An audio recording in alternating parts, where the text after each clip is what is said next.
Bonsoir et bienvenue sur le plateau du magazine cdg.com. Je vous rappelle que cdg.com est un rendez-vous entre vous, nous et un invité avec qui on fera le point sur votre semaine. Voilà, donc cdg.com a de nouveaux moyens pour assurer de nouveaux reportages et de monter une première émission. C'est la première émission de la MECO.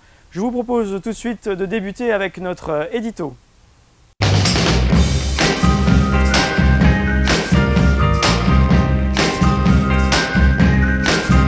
Donc pour commencer ce magazine, vous retrouverez quelques brèves, dont les deux événements majeurs, le tir Sadral et la présence à notre bord des 3 Rafales. Voilà, donc je recevrai ensuite avec vous le second maître Le Brodonchel, en fait le tireur du missile Aurélie le 27 avril dernier. Donc ce sera l'occasion de découvrir un peu plus l'ambiance et la préparation au sein du service artillerie concernant ce tir. Voilà, nous vous proposerons ensuite différents reportages sous le signe de l'aéronautique navale embarquée. Nous parlerons un peu plus des campagnes de qualification à l'appontage des pilotes. Voilà, donc l'émission se terminera avec un petit clin d'œil avec le groupe Exo7 qui a effectué son concert il y a quelques jours au hangar arrière.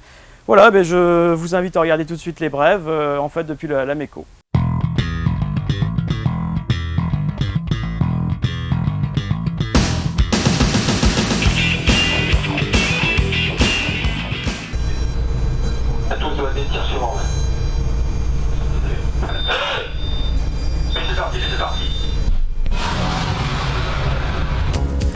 Et voilà, un tir missile de plus réussi, c'était Aurélie le 27 avril dernier.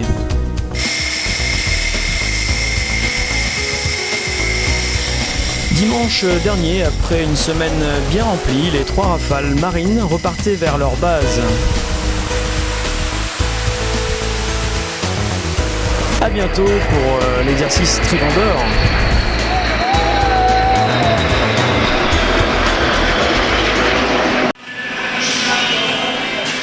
Et oui, l'on ne compte plus le succès du groupe Exo7.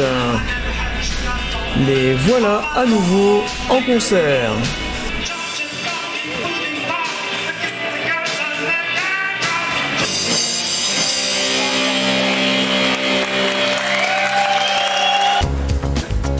Malgré le temps pluvieux, les rames ont constitué l'une des activités principales de la semaine, notamment le ram charge lourde avec la Somme.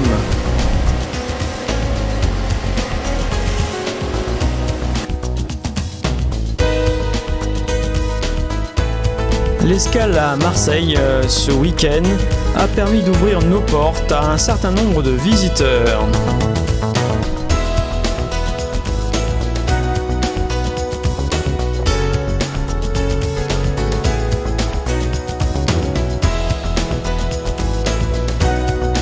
Une pause bien méritée avant d'accomplir les 10 derniers jours de la MECO.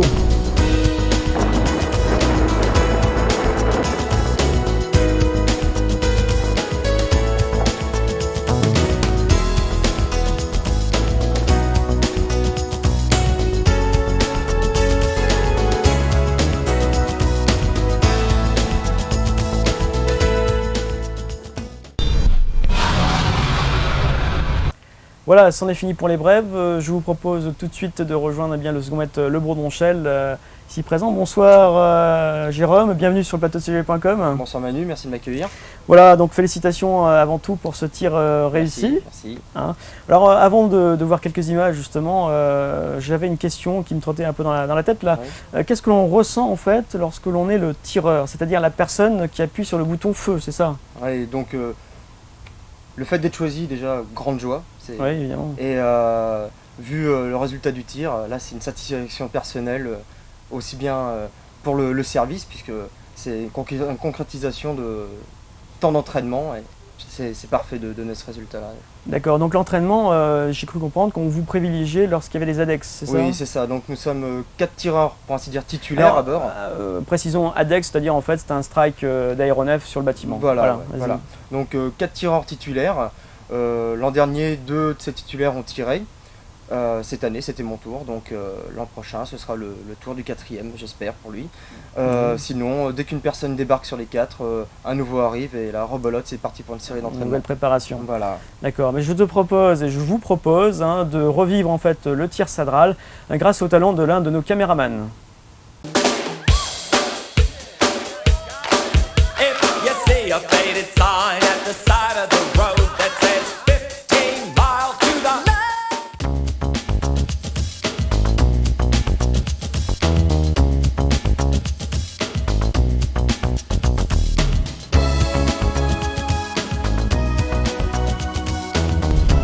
Avant d'en arriver là, tout débute dans cette soute où l'on retrouve des missiles encore dans leur conteneur pressurisé de transport et des missiles prêts à l'emploi dans ces racks. De ces racks qui sont transportés sur la table de préparation, puis sur l'affût.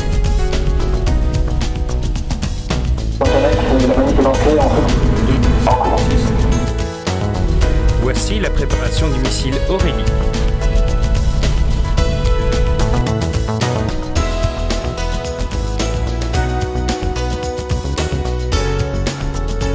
Et maintenant, sa mise en place sur l'affût.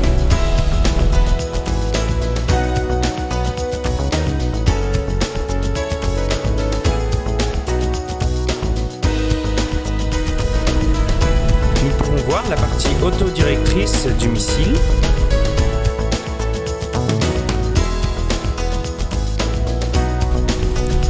Sur l'affût, nous apercevons la caméra infrarouge Muren.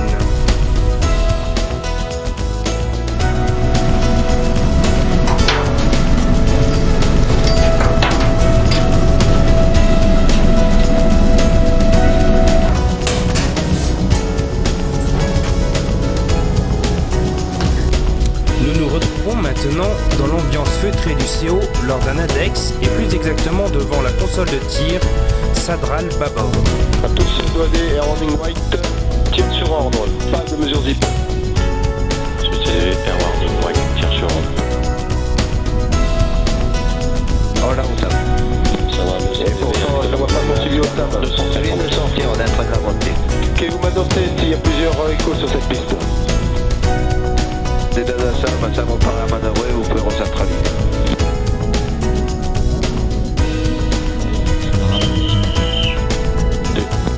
Ah oui, donc À tour du vieux, Craig, c'est reparti. Azimut 4, Azimut 312. 3 cibles au sabre. À tous douaniers, donc style 11-10, rapprochement Azimut 110, 21 nautiques. Alors, d'abord, 257. Nous pouvons voir ici les rafales et les SEM à l'aide de la caméra infrarouge Muren. Il est 22 h. Ça va, tribord, on a Pedro dans le champ de battage. Dessus. Les aéronefs à l'optique. Tu les gardes en poursuite. Fin de l'exercice, on repasse en Air Warning White. Fin des mesures d'hypo.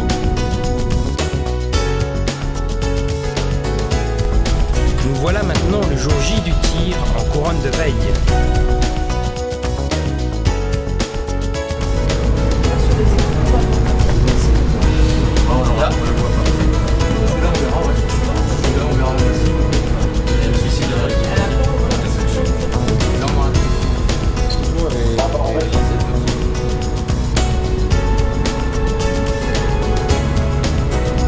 Les veilleurs, pour me faire un tour d'horizon, vous donnez à claire surface. D'abord 280, 27. Vigie bâbord, veille dans le 278. Veille dans le 278. Dans tous les éléments. Dilotic 5. Dilotic 5. Le code. Vigie bâbord 269. En garde vigie bâbord. Distance de la cible. Cible nautique.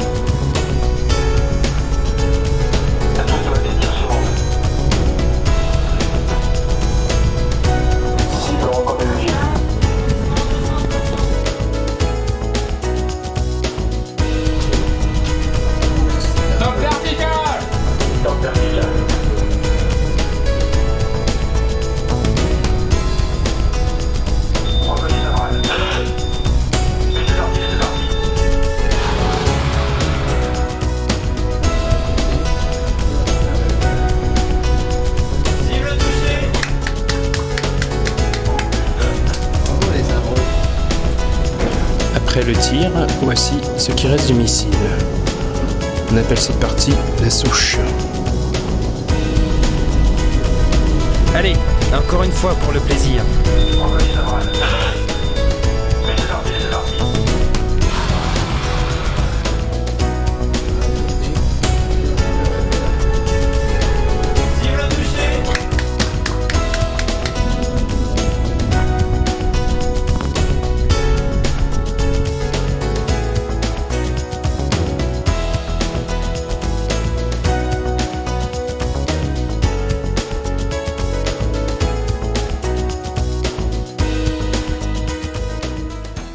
Voilà, donc après ces quelques images de la préparation du tir de Sadral, on revient avec Jérôme. Alors Jérôme, moi je t'ai connu déjà sur frégate anti-aérienne, hein, tu étais déjà sur, au niveau système Sadral, c'est ça, Sadral, voilà. la même chose. Donc dis-nous un petit peu hein, par rapport à la frégate anti-aérienne, dans ton service, est-ce qu'il y a des différences Oui, quand même. Oui, le bâtiment, déjà, ce n'est pas la même technologie, donc les moyens ne sont pas les mêmes pour le service artillerie. Oui. Donc on dispose du système Sadral tout à fait identique au FA, D'accord. mais en plus du système SAM, D'accord. qui lui est le petit bijou de l'artillerie. Qui ont des portées différentes évidemment l'un et Voilà, l'autre. oui, bien sûr, ils ont la même vocation anti-missile, mais le missile est différent quand même. D'accord. Donc c'est une préparation, c'est ce que j'ai cru comprendre, Oui, hein, qui s'étale sur... Sur plusieurs mois, et dans les derniers jours, ça s'accélère J'ai pour compris. faire exercice sur exercice de façon à être au top le jour du tir. Donc c'est un travail... Travail d'équipe essentiellement, puisque j'ai beau tirer, c'est clair que derrière moi, toute une préparation. voilà, plein de monde sur les épaules Et surtout en fait à différents niveaux, c'est ça? Voilà, à différents niveaux. Ouais. D'accord, donc sur plusieurs mois. Donc pour le tir, il y a eu différentes étapes, c'est-à-dire qu'on a fait d'abord, comme on a vu dans le reportage, il y a eu un chargement de missiles, c'est ça? Oui, voilà, oui, il y a des personnes chargées de l'affût, donc pour mettre la munition de combat sur l'affût. D'accord. Et ensuite, toutes les personnes qui sont chargées des liaisons, Alors entre l'affût et le CO, c'est ça le centre d'opération. Voilà. Et puis le dernier lieu qu'on a vu, c'était... La passerelle de veille nautique, D'accord. donc, qui elle observe l'évolution de la cible, la présentation du Falcon, très important parce que la sécurité prime lors d'un tir. Oui, alors effectivement là, je crois que pas mal de gens à bord ont été un peu déçus parce qu'en fait, ils n'ont pas pu monter sur le pont d'envol Oui, hélas. pour regarder ce tir. Oui. C'était donc une raison... C'était justifié, tout à fait justifié, puisque pour ce tir, la cible simulait un missile donc, à vol rasant. Donc la cible arrivait très très bas. Donc on a préféré ne prendre aucun risque parce qu'on ne sait jamais ce que va donner un départ missile. Donc le pont d'envol a été malheureusement, c'était justifié, a été interdit. Interdit, tout à fait. Bon, enfin, en tout cas, nous étions là pour récupérer quelques images et faire vivre tout cet événement à l'ensemble du bord. Voilà, donc c'en est fini. Merci pour ces petits commentaires. Voilà. Et puis, nous, on va continuer avec un reportage tout de suite. Voilà, à bientôt.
Voilà, donc après ce petit reportage sur l'aviation embarquée et plutôt le départ de ces 3 Rafales qui étaient à notre bord, je vous propose maintenant eh bien, un autre reportage filmé par le maître principal Gambé, un de nos caméramans qui s'est attardé un petit peu plus tardivement, je dirais une nuit dernière, où il a filmé quelques appontages de nuit. Voilà tout de suite les appontages de nuit.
Voilà donc la dernière séquence, eh bien, ça sera un petit clip qui est dédié à l'ensemble des PEH, qui, pendant que les autres se distrayaient en écoutant l'excellent groupe Exocet, eh bien, continuait à travailler. Alors, il y a eu une petite surprise pendant le concert. Nous étions là, nous avons filmé cette surprise. Je vous laisse avec le clip tout de suite.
Voilà, c'en est fini pour cette première émission de la MECO. Alors je vous rappelle simplement que le magazine cdg.com, c'est votre magazine, donc n'hésitez pas à soit nous donner des images ou à nous faire part de vos projets si vous voulez un petit peu de publicité. Alors dans tous les cas, pour ce faire, eh bien, il suffit de contacter le second maître Marceau ou le maître Valois, hein, les assistants de foyer du bord, que vous pouvez joindre au 35 30 ou au 35 06. Voilà, bien, il ne me reste plus qu'une seule chose à vous dire ce soir, c'est de vous souhaiter une bonne soirée, une bonne semaine, et puis toute l'équipe du magazine cdg.com vous dit à bientôt.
You feed my deep desire.